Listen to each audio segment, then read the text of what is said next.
Lagyan natin ng pitch mga idol. At yung ganito kasing style, mabilis lang natin siya mabubuo mga idol. Yan. Korteng palda na mga idol.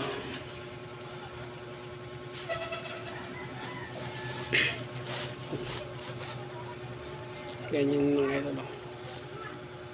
Ganyan lang mga idol.